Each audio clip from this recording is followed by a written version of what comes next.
거짓 주인에게서 참 주인으로 우리가 마음을 전환하는 가운데 믿음이 우리 마음 가운데 임하기를 바랍니다. 할렐루야. 자, 우리 온라인상에서 예배드리는 분들도 함께 마음을 모두어 오늘 말씀에 집중해 주시길 바랍니다. 함께 예배드리게 돼서 감사드립니다.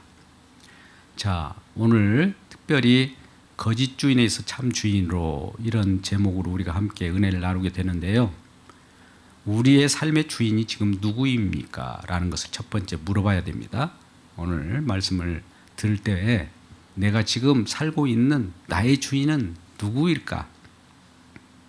나 자신일까?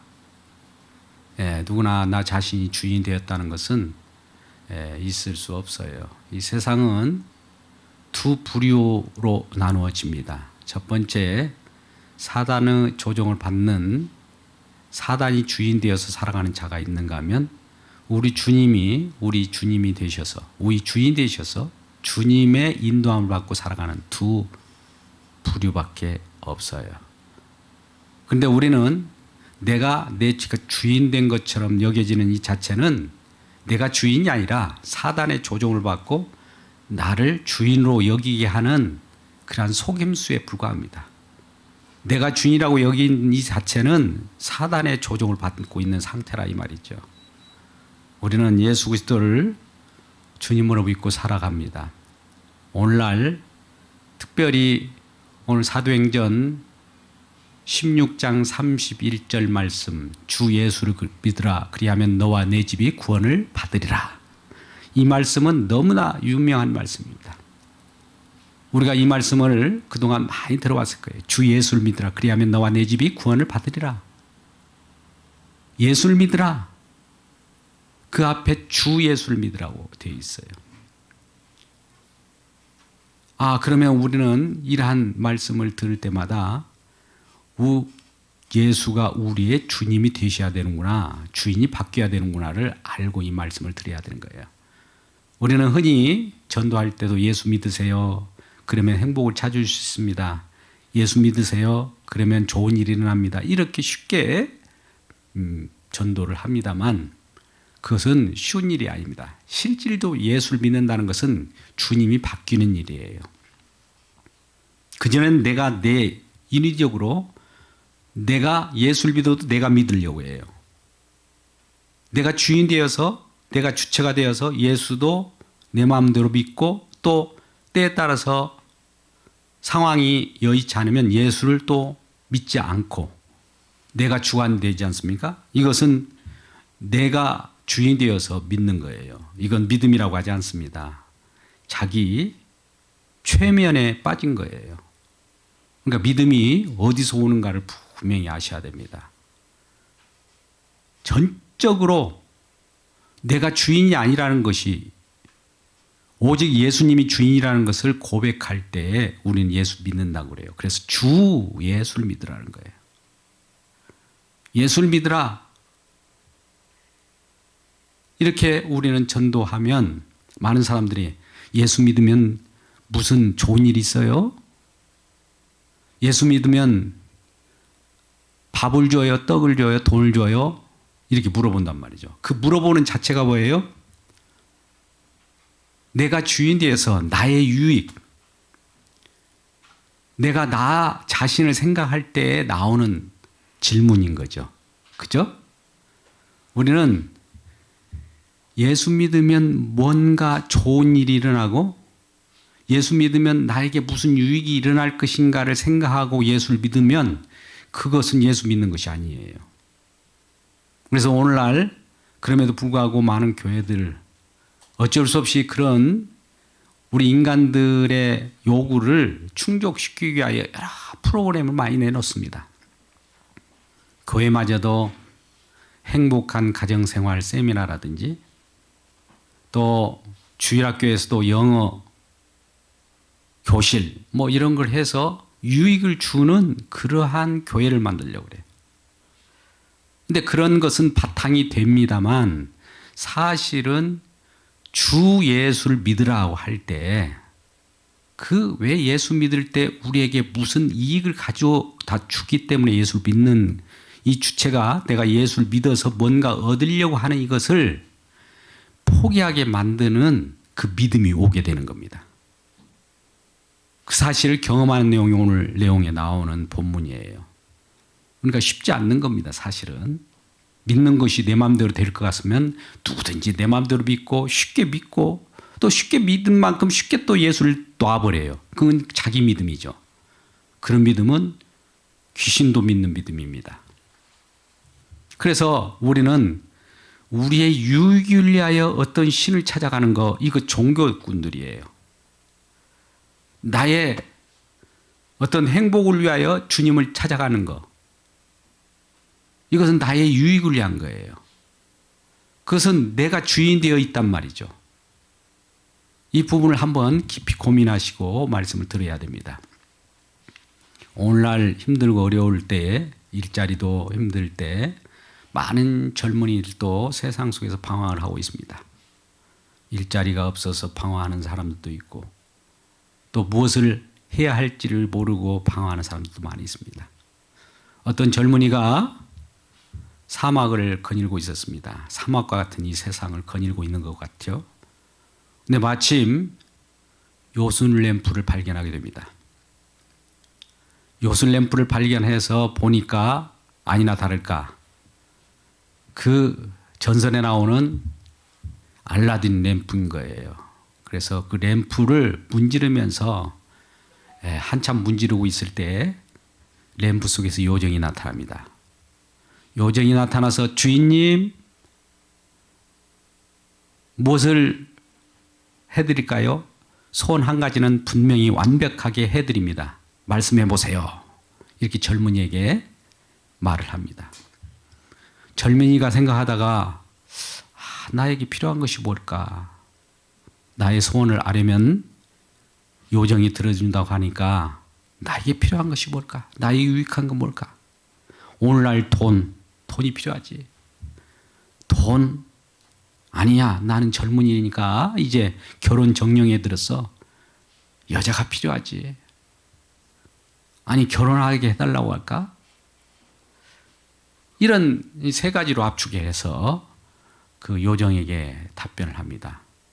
돈을 요구할까? 여자를 요구할까? 예쁜 여자를 요구할까?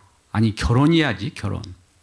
그래서 이 세 가지 그 중에 한 가지만 완벽하게 들어준다고 하니까 이것을 어떻게 할 수가 없어서 이 세 가지를 한꺼번에 얘기해 버립니다. 돈, 여자, 결혼 이렇게 아르게 될 때 요정이 그에 대한 응답을 주고 정말 돈, 여자와 결혼하게 만들어줬다는 겁니다. 미친 여자를 보내주어서 결혼하겠다는 거예요. 우리는 이런 말씀을 들을 때 씁쓸하기도 하고 우리가 요구하는 것이 우리에게 들려졌을 때 우리 요구를 충족시켜주는 하나님, 뭐 우리가 주인 된 거예요. 근데 주 예수를 믿으라라고 하는 것은 예수님을 주인으로 모셔라라는 거예요. 우리는 이 명제가 너무나 쉽게 받아들이기 때문에 값싼 은혜로 우리가 믿고 또 값싼 은혜로 예수를 멀리해 버립니다. 그런 것은 누구라도 할 수 있는 일이에요. 그런데 예수 믿는 것이 그리 쉽지만은 않습니다. 과연 누가 주인냐 이 싸움이에요. 내가 주인이냐 예수가 주인이냐 이 싸움이에요. 내가 주인이라는 것은 나라는 것은 없어요. 이 세상에 살아가는 우리 모든 실존은 아까 말씀드렸다면 어둠 세력의 그 세력의 그 주인을 섬기든지 아니면 예수 그리스도를 섬기든지 두 섬기는 주인이 있는 거예요. 그 둘 중에 하나예요. 그러면 내가 주인 되었다는 것은 주님을 멀리하기 때문에 내가 주인 되게 만드는 어둠이 그게 바로 사단인데 사단이 주인이라는 거예요. 사단은 항상 우리 자신을 주인으로 여기게 만듭니다. 너 자신을 돋보이게 만듭니다. 언제부터 그랬습니까? 아담이 범죄할 때도 선악과를 통해서 그것이 증명되지 않았습니까? 이 선악과를 알게 하는 나무 실과를 따먹으면 너도 하나님처럼 되겠다는 거예요. 너가 주인으로 살아가라는 거예요. 너도 스스로 일어설 수 있다는 거예요. 우리 하나님은 창조주입니다. 우리는 피조물이에요. 피조물이 창조주 되는 것은 없어요. 우리 주님은 구원주입니다. 구주죠. 우리는 구원받은 자예요. 구원받은 자가 주인이 될 수가 없어요. 구주가 될 수도 없어요. 그런데 우리는 알게 모르게 내가 주인이 되어서 살아간단 말이죠. 하나님마저도 나의 종으로 부려요. 그러면 내가 주인이지 않습니까? 근데 내가 주인인 줄 알았는데 사실은 사단이 그렇게 조종해 왔던 거예요. 이걸 밝혀내지 않으면 예수를 못 믿습니다. 예수 믿는 것이 우리는 쉽게 믿으면 내가 믿으면 되지. 내 각오로. 특히 여기에 동원되는 것이 자유의지예요. 하나님께서 주시는 믿음이 와야 되는 거예요. 우리 의지로 우리 뜻대로 믿는 것이 아니에요. 자유의지라는 것이 우리 뜻이에요. 믿음은 하나님의 뜻이 와야 돼요. 하나님의 뜻대로 믿게 되는 것이지 우리 스스로 이무대로 믿는 것이 아니에요. 그래서 하나님 뜻대로 믿게 될 때 선물이 되는 것이지 우리는 우리 스스로 믿지 못합니다. 젊은 부자 청년에 대해서 이 얘기 해보면 알지 않습니까? 마태복음에 나타나는 부분인데요. 예수님께 찾아왔어요. 내가 어떻게 해야 영생을 얻습니까? 이렇게 물어보는 거예요. 그래서 뭘 너는 영생을 얻으려고 하느냐? 내가 무슨 선한 일을 하여야 영생을 얻습니까? 라고 하면서 선한 일을 가지고 자기 행위를 가지고 와서 영생을 물었을 때 예수님은 선한 일? 선한 일은 예수 우리 주님 한 분뿐인데 우리 인간들이 선한 일을 해서 영생을 얻을 길은 없어요. 우리 인간의 행위로는. 그런데 행위로서 영생을 얻어보겠다고? 그렇다면 너가 할 수 있는 일이 뭔데? 했더니 이것저것 다 했대요. 그러면 마지막 네 소유를 다 팔아. 내 이웃에게 나눠주고 나를 쫓으라고 그래요. 자기 소유, 자기가 가지고 있는 거 이걸 팔아라는 거예요. 버리라는 거예요. 그때 이 부자 청년이 심히 고민하다가 예수를 떠나버립니다. 우리가 가지고 있는 것을 버릴 수 있습니까? 우리가 가지고 있는 내 주인, 지금 내가 어디에 관심을 갖느냐에 따라서 이거 주인이 되는 거예요. 내가 돈에 관심을 가지면 돈이 나를 살린다. 오늘 이 자본주의 세계에서는 돈이면 다 된다고 그러잖아요. 이게 돈이 주인 된 거예요. 물론 돈이 우리에게는 편리한 삶을 가져다 줘요. 근데 돈이 거꾸로 편리한 삶을 가져다 주긴 하는데 이것이 주인이 되어버렸다는 거죠. 그러니까 이러한 내 소유, 내 돈 이런 것을 이웃들에게 다 나눠주라, 버려라는 거예요. 누가 버릴 수 있는 사람이 있습니까? 안 된다는 거죠. 사람으로서는 안 되는 거예요. 그러니까 믿음이 사람의 행위로서 이렇게 이루어져서 영생을 얻을 길은 없어요. 버릴 수 있는 길이 없단 말입니다. 우리 쉽게 예수를 믿는다고 생각하는데 그거 쉽지 않습니다.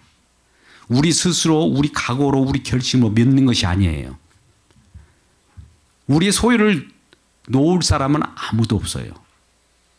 그래서 우리 주님께서 직접 관여해 주셔서 주인을 바꿔줘야 돼요. 주인을 바꿔줘야 돼요. 뭐 바꿔줬을 때 나타나는 거 뭡니까? 결과적으로 말씀을 드리면 주인을 바꿔줬을 때 예수님을 주님 이렇게 부르는 거예요. 그래서 주를 부르는 자마다 구원을 받으리라는 말은 그래서 우리에게 의미가 있는 거예요. 와닿는 거예요. 주님이라고 하는 건 뭡니까? 반대로 나는 주인이 아니라는 거예요. 그래서 주님이라고 우리 자신을 주님을 바꿔줄 때 예수를 주인으로 여기고 나 자신은 부인되어야 한다는 거예요. 우리 주님을 주인으로 모신다는 것은 우리 주님을 주인으로 또 주 예수로 믿는다는 것은 내 자신이 부인되는 것을 동반합니다. 그래서 예수를 믿으라가 아니라 주 예수를 믿으라. 그리하면 너와 내 집이 구원을 받으리라 라고 말씀합니다. 그러니까 우리는 이러한 믿음도 우리 스스로 안 되기 때문에 성령이 와야 됩니다. 성령이 와서 성령으로 말미암아 예수를 주로 고백하는 거예요. 성령이 아니고서는 예수를 주라 고백할 수 없다는 말은 무슨 말씀이냐? 성령을 받아야만 이제 내 자신은 주인이 아닙니다. 예수님이 주인입니다. 그리스도께서 주인입니다. 라는 것을 고백하게 되는 거예요. 그것은 결과적으로 예수님께서 나를 따르려거든 내 자신을 부인하고 나를 따르라 이 말씀하셔요. 예수님을 따르는 것은 그냥 따라가는 것이 아니라 나 자신이 부인되는 거예요. 내 자신이 부인될 때 예수님을 따라갈 수 있는 거예요. 부인이 안 되면 안 돼요. 근데 내 자신이 부인을 스스로 할 수 있을까요? 온갖 종교적인 몸부림 이것이 내 자신을 비우기도 하고 내 자신을 겸손한 자세도 해보기도 하고 여러 윤리 도덕적으로 겸손하게 살아보기도 해보지 않습니까? 근데 자기가 그렇게 한다고 해서 되는 일이 아니라 성령께서 인도해 주셔야 돼요. 우리는 예수 믿는 것이 한편으로는 너무 쉽기도 하고 한편으로는 너무 어렵기도 해요. 우리 주님이 하시면 너무 쉬운데 내가 하려고 하면 힘들어요. 그래서 날마다 우리 주님을 바라보고 주님을 맞이해야지 내 자신을 드높이면서 내가 어떻게 하여야 주를 믿을까 이런 생각을 가져서는 안 됩니다. 그래서 오늘 본문의 말씀은 1차적으로 이런 일이 벌어져요. 그래서 이 주인을 바꾸는 일이 우리 힘으로는 안 된다. 그러면 어떻게 이런 주인이 바뀌는 일이 벌어질까를 보니까 오늘 본문의 말씀에 잘 나와 있어요. 오늘 본문은 사실 어떤 점을 치는 귀신들인 여종의 주인들이 나옵니다. 이 주인들이라고 하는 복수예요. 어떤 주인들이 여종을 하나 데려다가 이 귀신들 여종이에요. 점을 치게 해요. 이 점을 오늘날 친다고 하는 것은 귀신의 장난이지 않습니까? 과거에 어떤 진행한 상황을 잘 맞춰요. 점을 보러 다닌 사람들이 더러 있을 수도 있고 또 그걸 뭐 통계라고 하면서 그냥 우스꽝스럽게 웃으면서도 넘기는 분들도 있지만 이 점은 사실 귀신들의 장난입니다. 그러니까 어떤 여종이 귀신 들려갖고 점을 잘 맞춰요. 그러니까 많은 사람들이 나의 앞길 내가 앞으로 어떻게 되어질까를 궁금한 사람들이 많잖아요. 호기심을 많은 사람들이니까. 그래서 그 여종에게 가서 나의 앞길을 예측해 달라고 하고 오늘날 대선 전국에서도 그런 일이 많이 있었잖아요. 그런 점괘를 통해서 자기 앞길 운명을 그 귀신에게 전적으로 의탁을 해보려고 하는 거예요. 그러면 귀신은 귀신같이 알려주죠. 그러면 참 용하다고 할 거예요. 그 자체가 벌써 귀신에게 사로잡힌 거예요. 귀신이 주인 되어버린 거예요. 그렇게 해서 많은 사람들, 얼마나 많은 사람들이 이 여종에게 가서 점을 봐달라고 하면서 많은 돈을 냈었겠습니까? 복채를 내는 이 복채를 가지고 살아가는 두 주인이 있는 거예요. 여종을 데려다가. 그들은 정말 살림이 점점점 흥황했을 거예요. 많은 이득을 얻고 또 그 이익을 통해서 즐겁게 살아갔을 겁니다. 그런데 느닷없이 그 빌립보 그 지역에 일어나는 지역이 빌립보인데 이 예수를 믿는 예수를 전하는 이 바울과 실라가 그쪽에 진입하게 되죠. 물론 환상 가운데 마곤이나 마게도니아 사람이 와서 좀 도와달라고 할 때 이 바울 일행이 지금 소아시아 지역에서 유럽의 첫 성인 빌립보 지역으로 들어와 있는 겁니다. 그래서 루디아 자주 옷을 장사하는 그 루디아를 전도하고, 그 다음에 그런 와중 속에서 자꾸 귀신이 들린 여종이 바울을 알아보는 거예요. 바울 일행을 알아보면서 이는 지극히 높으신 하나님의 종이라, 그는 구원의 길을 예비하는 것이라, 이것까지도 귀신같이 알아맞히는 거예요. 야, 바울이 어떤 사람이다 하는 것을 알아맞히니까 많은 사람도 대단하게 여길 거 아니겠습니까? 그 정도는 귀신들도 귀신같이 알아봐요. 예수 믿는 사람을 귀신들도 귀신같이 알아본단 말이죠. 날마다 그렇게 그 빌립보 성에 돌아다니면서 그 여종이 그렇게 외치고 다닐 때, 이 바울은 나중에 심히 괴로워서 나사렛 예수의 이름으로 귀신아 나가라 해서 그 여종으로부터 귀신을 쫓아내 줍니다. 그 여종은 그동안 귀신을 주인으로 섬겼어 그 여종의 주인들에게 이득을 가져다 준 그 여종이었는데, 귀신이 쫓겨나니까 이제 점괘가 제대로 나오지 않겠죠. 그러니까 많은 사람들이 이제 그 여종을 따르지 않고 또 그 여종의 주인들에게도 이익을 가져다 주지 않으니까 그 귀신 들린 여종의 주인들이 바울의 일행을 고소하게 되는 거예요. 그래서 이 바울 일행이 고소고발을 받고 그 지역 빌립보 지역에 있는 관리들에게 의해서 지금 빌립보 감옥에 갇히게 되는 겁니다. 그 깊은 감옥 속에 들어간 바울과 실라가 어둠 속에서도 무엇을 하고 있습니까? 오늘 25절 말씀입니다만, 그 어둠 속에서도 할 수 있는 일이 뭐예요? 나는 나의 주인이 누구라는 거예요. 그 모든 자기 삶의 고백을 나는 내가 주인이 아니고 우리 주님이 주인이라고 하면서 주님을 찬양하는 거예요. 주님이 나의 주님입니다 하면서 한밤중에 바울과 실라가 기도하고 하나님을 찬송하게 되는 거예요. 그러니까 그 감옥 속에 있는 죄수들이 그 얘기를 다 들어요. 어떻게 저 사람들은 어떻게 해서 감옥에 들어왔는데도 불구하고 자기 자신을 내어놓고 진정한 주인을 찬양할 수 있을까?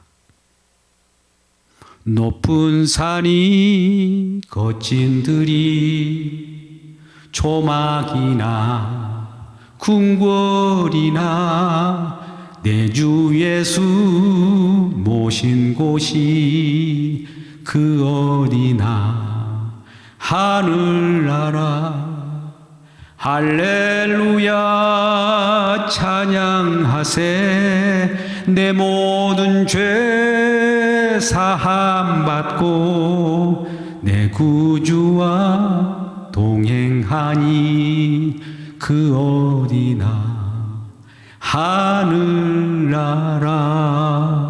이런 찬양을 했을 거예요. 지금 감옥에 있든지 감옥 밖에 있든지 어떤 시련 속에 있든지 시련에서 벗어났든지 그 상황에는 관계가 없어요. 상황이 중요한 것이 아니라, 환경이 중요한 것이 아니라, 감옥이든 감옥이 아니든 상관없이 지금 주님이 함께 계신 곳이 하늘나라이고 내가 살아가고 있는 이 주님을 모신, 주님을 주인으로 모신 그 신앙의 삶이라는 거예요. 오늘날 우리가 힘들고 어려울 그런 상황이 놓여 있습니다. 코로나나 질병 또 여러 가지 위기 속에 있는 그러한 많은 분들이 계세요. 그럴 때마다 그 곳이 병실이든 병실 밖이든 삶의 현장이든 삶의 현장에서 낙오되는 곳이든 어디나 주님이 모신 곳이라면 사도 바울과 실라처럼 감옥이라도 그 속에서도 찬양이 나온 거예요. 이곳이 지금 칠흑 같은 감옥이지만 이 감옥으로 세상 신들은 나를 가뒀지만 나의 주인은, 진정한 주인은 우리 주님이시기 때문에 이 감옥 같은 이곳에서도 우리 주님은 세상 신에게 우리가 갇힌 자가 아니라 우리 주님이 진정한 우리의 만왕의 왕이라는 것을 고백하는 찬양이 나올 때 어떤 일이 벌어집니까? 그래, 너는 세상 신이 가둘 수 없어 라고 할 때 그 하나님의 기적을 일으켜 주는 것이죠. 마침 그 옥문이 열리고 옥터가 지진이 일어나고 그 매였던 차고에 발이 묶였던 모든 것들이 열려버린 거예요. 죄수들의 그 쇠사슬에 엮였던 모든 것들이 다 풀리는 역사가 일어나는 거예요. 이러한 것을 이 죄수들도 경험하게 되는 거예요. 죄수들이 처음에 바울과 실라가 찬양할 때 저 사람들은 누구기 때문에 예수를 주인으로 모시는 찬양을 할 수 있을까라고 할 때 저 우주 만물을 창조하신 저 주님이 저 주님을 찬양할 때 주인으로 모실 때 결과적으로 우리에게 착오가 다 풀리는구나를 경험하게 만드는 거예요.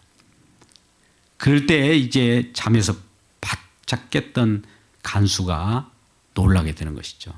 이제 간수는 그동안에 말 그대로 그동안에는 자기 주인이 누구였습니까? 자기가 빌립보 감옥을 지금 관리하는 입장에서 그것으로 먹고 사는 자였어요.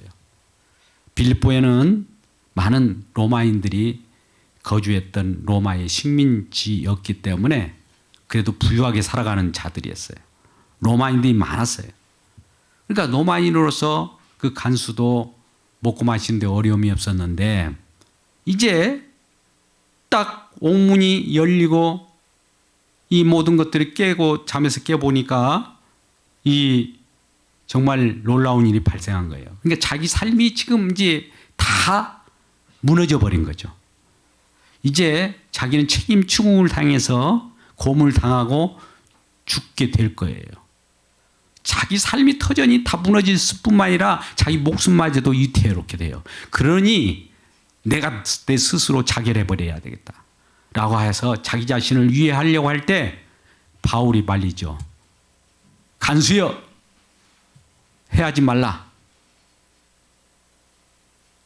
그럴 때 자기 자신을 절망하고 그동안 믿어왔던 자기 자신의 터전이 다 무너지고 없어졌을 때, 자기 주인이, 거짓 주인이 사라질 때 이런 고백이 나와요. 바울과 실라에게 이 간수가 말합니다. 어찌할꼬? 그러면 내가 어찌해야 구원을 받을 수 있습니까? 이런 질문이 나온 거예요. 그 질문은 그동안은 믿고 있었던 거짓 신으로부터 벗어나는 상황이에요. 우리는 오늘날 거짓 신들이 우리를 지금 받쳐주기 때문에 안심하고 살아가는지 몰라요. 근데 그것이 무너질 때 참주인을 만나게 되는 거예요. 그러니까 참주인을 만나는 그 상황은 그동안에 내가 어찌해야 구원을 받을 수 있습니까? 어찌해야 이제 나의 삶을 이제 살아갈 수 있습니까? 이렇게 물어보는 것과 같아요. 그럴 때 그 유명한 오늘 사도행전 16장 31절 주 예수를 믿으라. 그래야하면 너와 내 집이 구원을 받으리라. 지금 질문은 무엇입니까? 내가 어떻게 해야 구원을 받습니까? 방법으로 물어보는데 방법을 가르쳐 준 것이 아니에요. 사실은 주 예수를 믿으라. 그래야하면 너와 내 집이 구원을 받으리라는 말은 이렇게 해보라는 것이 아니에요. 주 예수를 믿으라 라고 하는 것은 네가 믿을 수 있는 것이 아니라 믿음이 와야 된다는 거예요. 우리는 주 예수를 믿어보세요. 오늘 입술로 한번 믿어볼게요. 이런 각오로 믿는 믿음이 아닙니다. 그러니까 내가 어떻게 해야 구원을 받습니까? 라고 하니까 답변은 너와 내 집이 구원을 받는 거야. 네 스스로 너 자신이 구원받는 것이 아니야. 이렇게 표현하는 거예요. 우리는 예수 그리스도의 은혜 가운데서 하나님께서 그 만드신 그 하나님 나라에 우리가 편입되는 그 공동체 속으로 들어가는 것을 구원이라고 하는 거예요. 우리는 우리 자신이 또 다른 내 자신의 행복을 위하여 구원받는 것이 아니에요. 주님을 주인으로 여기는 그 속에 들어가는 그 하나님 나라로 편입되어 그 자리가 이동되는 것을 구원이라고 그래요. 그러니까 이것은 쉽지 않죠. 내가 마음 먹고 저쪽으로 들어가려고 해서 들어가는 것이 아니에요. 그때 그 사도 바울이 주 예수를 믿으라라고 하는 것은 주 예수께서 너를 믿게 해 줄 것이다라는 거예요. 믿음이 와야 되는 거예요. 믿음이 은혜로 와야 되는 것이지, 야 간수야 네가 믿어봐, 믿습니다 해보라고 하는 것을 말하는 것이 아니에요. 그럴 때 바울이 믿음을 예수 그리스도를 전달할 때 주 예수께서 그를 덮치고 그를 믿게 만드는 거예요.